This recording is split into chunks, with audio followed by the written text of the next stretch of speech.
Hi everyone, welcome to the Neville's Corner on YP2G. I'm Ali Jaffrey. Today we have Mr. Paul Andrews, who's a serial entrepreneur, businessman, mentor, who's passionate about SME business and the business community. He also manages one of the largest regional internet recruitment portals in the UK.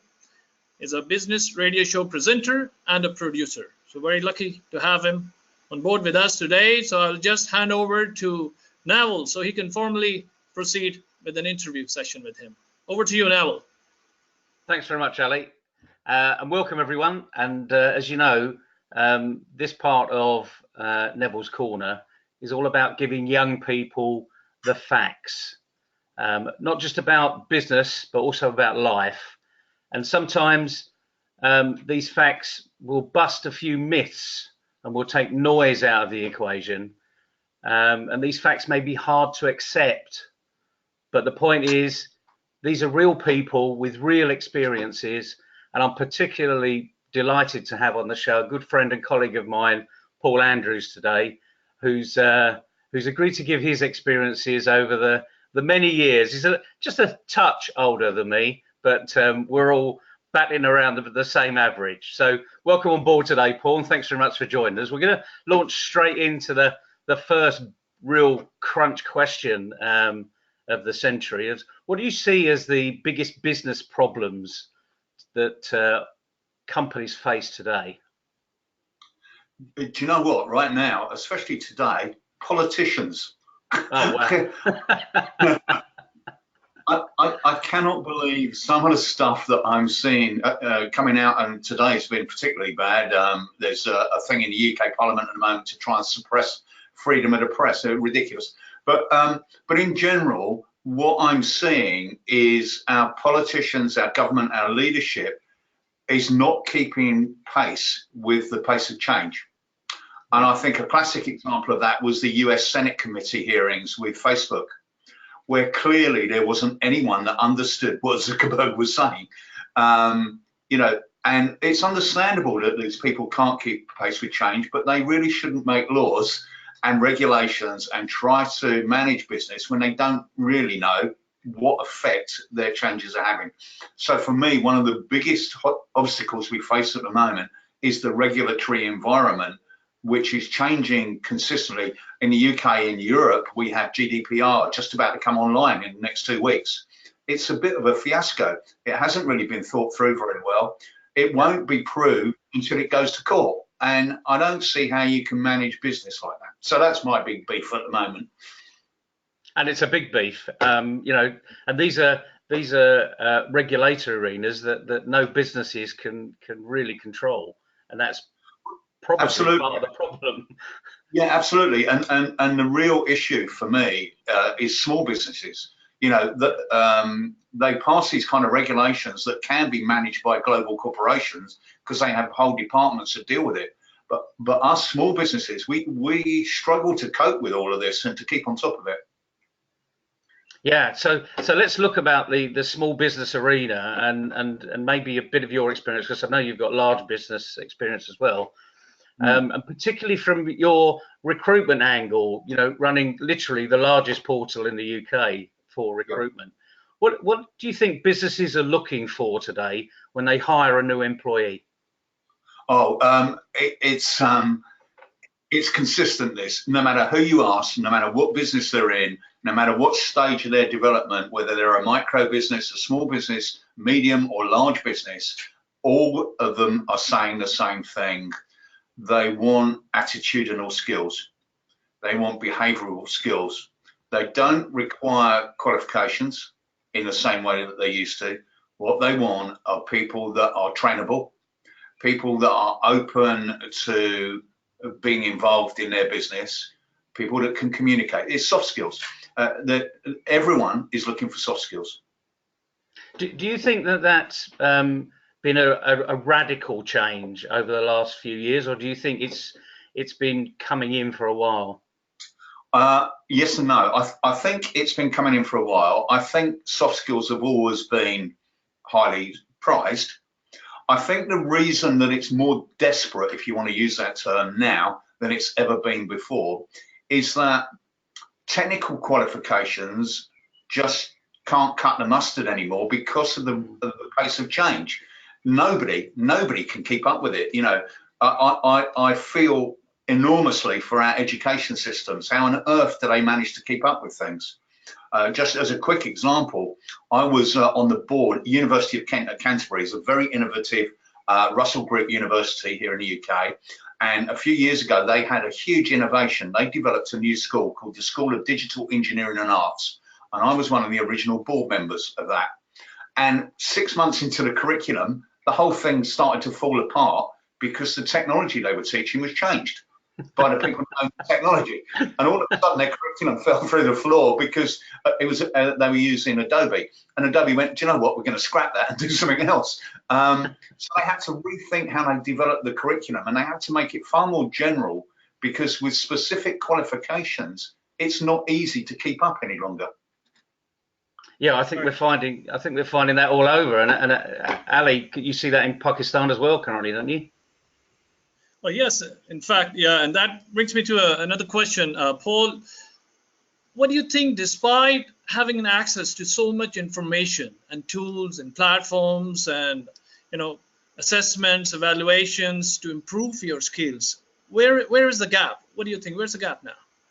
I'll tell you what I see, and this is something that when I'm interviewing for people, for me, it's something that I really look for.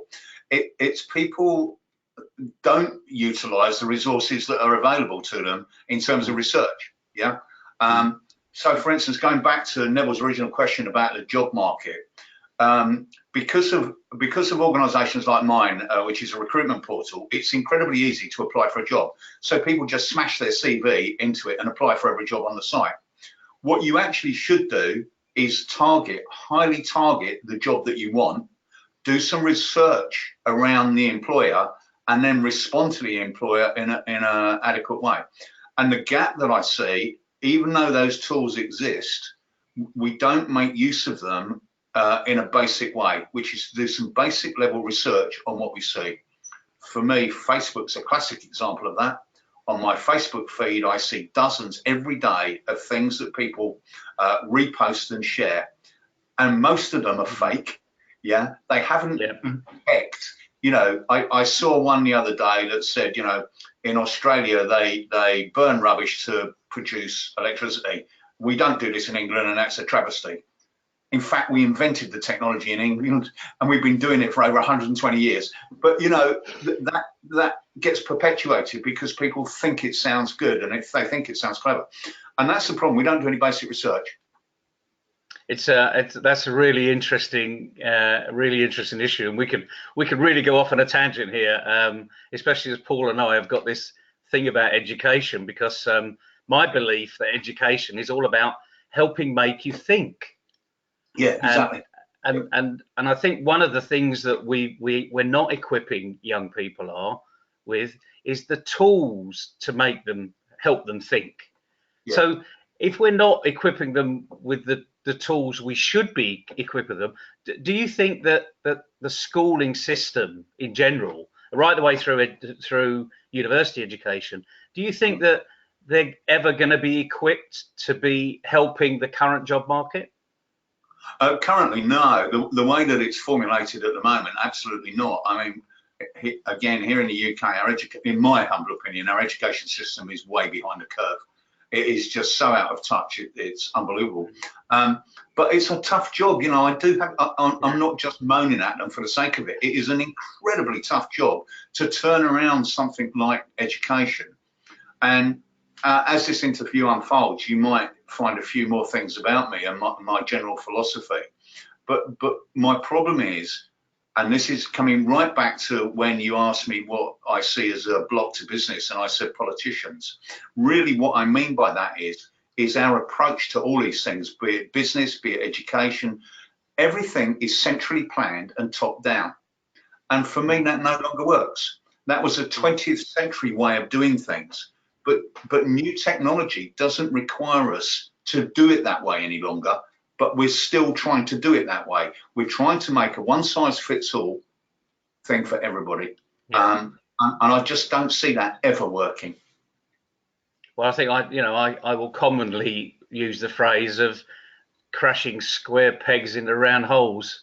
Absolutely, yeah. And it just doesn't work anymore. And I think there needs to be a real radical view. And like you, I know that I know a lot of teachers and I know a lot of lecturers, and they really want to do a great job. Yeah, they do. Yeah, they do. But I think they're locked into this contract that I was told, you know, at 59 years old, I was told it when I was 16. If you get good qualifications, you go to university, you get a good degree, you'll get a good job. And the problem with is, I don't think it was a contract that was ever tested then. No. And it's certainly a contract that just doesn't exist now. Because as you said, soft skills. Yeah. It's Absolutely. Really soft skills. Absolutely. And to be honest, Neville, even way back then, it wasn't particularly true. It was probably slightly more true than now. But if, I mean, using myself as an example, because it's the only one I've got, I'm not necessarily typical, but I left school age 14. Okay, and I started work in a paper mill as a factory hand. And by the time I was 19, 20, I was the vice president of a bank. Now, none of that required any qualifications of any kind whatsoever. And I would say that the thing that got me from the sublime to the ridiculous was just a willingness to investigate, research, develop my soft skills, and try to do things and take actions to do things. Let me ask you, Paul, from where did you get that willingness? Where was that inspiration for you as an individual at the age of 14 when you mentioned? Yeah, I come from a family of small entrepreneurs, and interestingly, my great-great-grandmother owned a chain of shops in West London at the end of the Victorian era, which was almost unheard of for a woman to be in business. My grandmother, my great-grandmother, my grandmother, and my mum were all business women, and they all had small businesses. And my dad, who is disabled, or sadly he passed away last year, but my dad was disabled and he also owned his own small business. So I guess it was that sense of personal responsibility I got from all of them. That said, you know, if you want to do anything, do it yourself, kind of thing. And also, not being very bright academically, it kind of led me to have to move that way, because school and me didn't get on. I adore reading and learning, but I'm not an academic type person. I don't fit into a normal academic role, and therefore at school I was kind of dismissive and not very interested in what they were trying to tell me, because it didn't suit what I wanted to know. So that kind of pushed me into my own self-reliance, I guess. And I can vouch for that, because and as you probably found, you know, Paul's not shy in coming forward. But that's really, you know, if you're going to be comfortable in your own skin and be the leader of tomorrow, that's exactly what you've got to be. You know, be prepared to, you know, have a discussion and change your belief. Yeah, absolutely. Yeah, because nothing's set in stone unless you set it in stone. Absolutely. I couldn't agree more. You know, you kind of, in a nice way, identify some of my traits, that I'm quite dogmatic and opinionated. But I am also prepared to change. And, you know, one of my pieces of advice that I give longer term to people is, if you can internalize somebody else's point of view, you have just changed the world. That's a real insight. That is a real insight. Not heard that from you before. Yeah, and the thing is, you don't have to agree with their point of view. Yeah. You just have to fully understand what it is and why they're coming from that position. And what I found in my life is that I quite often change my position based on new facts and new information and new things that I've got coming along. I try to be subtle about it and claim that I always thought that way in the first place, but you know, but unless you're prepared to, you know, life adapts. I'm a great believer that everything comes from this Darwinian evolution process. I think everything is a process of evolution. And therefore, if you're not prepared to evolve with things, if you're not prepared to move with changing circumstances, then you'll get stuck in a rut. And I've seen so many people that are still stuck with something because it worked at one point, but now they can't let go and move on to something else because things stop working. That's one of the things that we never really appreciate. Some things that are incredibly powerful stop working when circumstances change. And it's that acknowledgement of it stopping. That's the key thing. When it stopped. Yeah. One question, Paul. I understand you're also a presenter and producer of a radio show, which demands, a really strong proficiency in communication. And communication is one of the top problems or gaps identified by STEM, where employers are still looking for the fresh graduates. So, in this part of the world, Pakistan, the moment we bring communication, people think mostly just an English proficiency, but it's more than that. So what would you advise to young graduate students? What is your perception of communication and how should they go about in improving it? Yeah, absolutely. And that's a really great question, Ali. I mean, one of my things is that public speaking is a really powerful thing. And I think everybody that seeks to have a career in business, whether that's running their own business or being in a leadership position in another business, one of the first tasks is to be able to present their ideas, thoughts, and opinions on a platform. And public speaking for me is a massive, massive bonus. Now, interestingly, when I was younger, I was very, very introverted and very, very quiet. And I did my first public speech totally and utterly by accident. I never planned it. I never meant to do it. I didn't want to do it. It just happened. When you've got longer, I'll tell you the story sometime. But the thing was, the thing that made it work was that the reason I did it is I got annoyed about something. And I kind of went off on a bit of a rant. And all of a sudden, I caught myself thinking, hold on a minute, I don't do this kind of thing. I don't do this in public. But it hit a nerve, and people came up to me afterwards and went, could you come and tell my people that? Can you come and do this? And before I know it, I was getting paid to speak in public to basically tell people what was getting on my nerves. And I thought, wow, I can make a living at this. This could be good. But so having a passion and being able to put that passion across, I think it is really crucial. And I think that's the seat of communication. And in my career, I used to work as a motivational speaker eventually on the international circuit, and I've seen so many speakers and the similar formats, a formatted tool, unaccustomed as I am to speaking in public, I don't think that works. I think what really works is being genuine and talking from the heart about something that you believe in. And that's really all it takes. But coming back to my previous point about communication isn't always about telling somebody something. The biggest part of communication is learning stuff, is asking people questions, is talking to people. I tell you, I used to work for Citibank, the US bank, and I was head of electronic banking when we didn't have electronic banking, i.e. in the late 1970s and early 80s, before the internet, before anything. So, it was an easy job because there were only 3 computers and I could work one of them. But I had a load of people work for me, and up until that point, I'd been a techie. And like a lot of people, I was initially promoted to that position because of my technical skills. And a lot of people find themselves in leadership positions because they're technical. Yeah.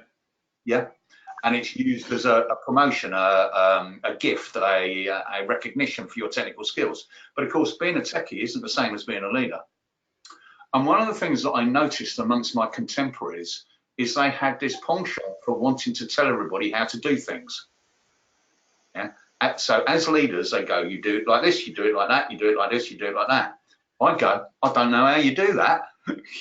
I know how to do that, but I don't need you to do that. I need you to do this, and I don't know how. So how would you do it? So I caught myself asking people those questions, and for me, that's the most powerful part of something like that, that as a leader, you don't need the answers. As a leader, you don't need the answers. What you need is the ability to ask the questions, and to ask the questions to the right people. Yeah. Very good. And it's very good. It's the classic mistake, like many sales groups make the same mistake year in, year out.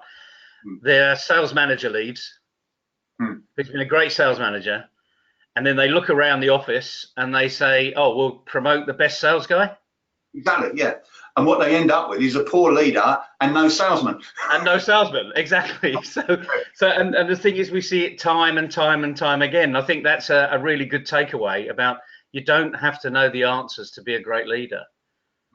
You just need to know to ask the right question. Yeah.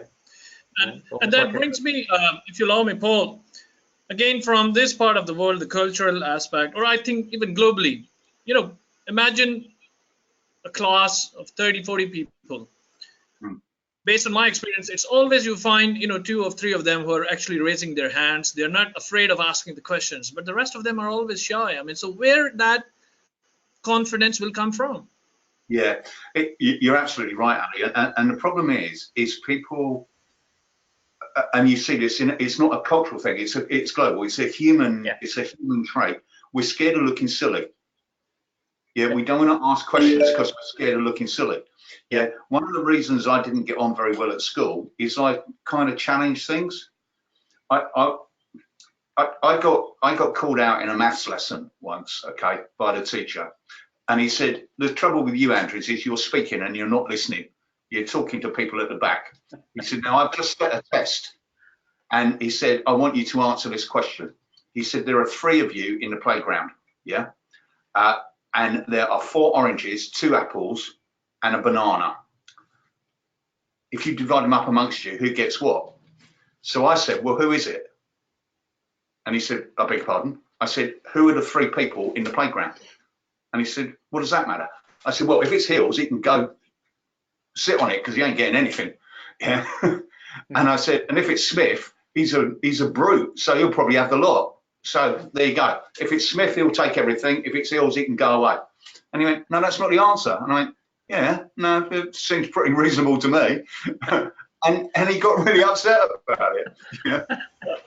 And that just sort of brings me to the point where context is everything. Got away with the answer. Exactly. A teacher was asking you how good your maths is, really. But your context was, maybe he doesn't like oranges, so I'll have them. But I think, coming back to Ali's question, this is the problem.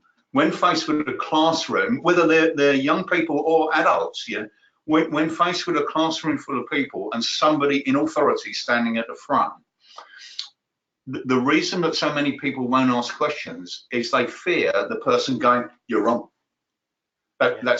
You're wrong. Yeah, no, you're wrong. No, that's a silly question." Yeah. And so people keep a low profile because they don't want to appear silly. And that is sad. It's sad that we can't ask the questions that we want to ask, because one of the things that I always found when I was at school or going through formal learning is quite often I didn't understand what they were talking about. I wanted to ask a daft question. I wanted to go, "But please, sir, why is this important? Why are you telling me this? Why do I need to know this?" They never explain that. They just go, "Right, you need to read, The Wind in the Willows." Yeah, why? Why do I need to read it? I've never wanted to be a frog, actually. So why would I want to read it? And that's a daft question. So you don't ask the question, you just keep quiet and ignore everything and then do what you do. And I think that's the biggest problem, is that we're too quick to ridicule people when they ask daft questions. And we don't appreciate the power of a daft question. And there's a lot of power in daft questions. Absolutely. Yeah. A lot of power. It's why? Why is that important? Why do you want somebody to have 2 oranges and a banana? Why? How does that affect me? Because we don't ask those kind of questions, that's when we end up doing things over and over again, because everybody agrees, although everybody's secretly sitting there going, I've no idea why we're doing this, but everyone else is doing it, so we'll carry on doing it. And the funny thing is, with our physiology, no matter where we are in the world, you know, male or female, a 2 or a 3-year-old will always ask the question, why? Yeah, exactly. Until they're satisfied with the answer, you know, you will, as a parent or as an adult or as a, you know, as a brother or sister, you will always have to answer to the satisfaction of that inquisitive mind. Which we lose that ability. Now, and we can go and talk forever on this, and I'm really pleased you've shared loads of experience and loads of tips, really. But let's just, if we could just focus on, we call it tea time tips because it's the sort of things you can think about over a cup of tea. Have you got 3 that would be burning in your mind to advise a young person to just do? Yeah, absolutely. 2 of them we've touched on already, which is research. Don't take things at face value. You know, as Ali quite rightly pointed out, we have loads and loads of resources now. You know, they invented Google for me, just for me, you know, because I Google absolutely everything. Very good. People say to me, hold on a minute, I'll Google that. Research, do some research. You know, don't take anything at face value. Do some research is my first tip. My second tip, as I said earlier, get comfortable speaking in public. Being able to develop your communication skills, and you won't start off straight away as an expert public speaker, but you will, after time, develop that. So try it, go for it. Don't worry about making a fool of yourself. I used to teach public speaking, and the thing that I would tell people is, the reason that a lot of people, there's a silly saying about this, that a lot of people fear fear public speaking more than they fear death. And the reality is there are 2 or 3 psychological things that people fear about public speaking. That's being called out as being wrong, running out of things to talk about, or having some kind of malfunction with their wardrobe or bodily functions. And what I would tell people is all of those are going to happen to you. You can't avoid them. What you have to do is cope with them and not worry about any of those things happening. You just have to factor them into what you're doing. So get comfortable with communicating and speaking in public. And then my third tip is acuity. Now, I'm a big fan of acuity. And I first came across this many years ago. You chaps are a bit younger than me, so you may not remember, but back in the 1980s, and he's still active today, there was a chap called Tom Peters. And Tom Peters is a management consultant, and he wrote a book in 1981-ish called In Search of Excellence. And it was the first business book to make it onto the New York Times bestseller list. And I was lucky enough to speak on a platform with Peters at the QE2 Centre in Victoria in London. And he was talking about acuity there, and it struck a chord with me. What he's saying is be aware of what's going on around you. Don't take things at face value. Look at what's going on around you, talk to people, get people's opinions, take on board contrary opinions to your own. You know, if we look at social media these days, it's one huge bum fight about politics, but it doesn't matter what happens, everybody stays in their silo. And it makes me, if I want to laugh, I go and read some of the political comments on Twitter, because something happens yesterday that a Conservative politician did, and everybody goes, you're evil. The next day, a Liberal politician does the same, and all the Liberal people go, oh, no, that was okay, and vice versa, Everybody stays in their same silos. Acuity says, let's look at everybody's point of view here and see why they've got each of those point of views and see what we can make out of it. See what we can gain from it. So I'm a great believer in acuity. So my 3 tips are research, acuity, look around you, take on board other people's points of view, and learn to speak in public. Fantastic. And that's where we're going to end it for today. So big thanks, Paul, for sharing some of those. I suppose they're secrets, really, but a lot of it perhaps is common sense And that's really what we're after developing here. So thanks very much for joining us today. And I'll leave Wally to close out. Thank you. Yeah, thank you very much. Thank you, Paul, for your time, and really quite an intriguing one. Especially, I really like how you explain how to ask the questions, and I think this just goes to reinforce that one should keep the company of why, what, where all the time with them. So once again, thank you very much, Paul, and thank you, Neville. So we're going to end it, conclude it, and with the note of thank you from this part of the world. So thank you very much. Take care. Bye-bye. Have a good day. Thanks, Alan. Bye-bye. Have a good day. Cheers, Neville.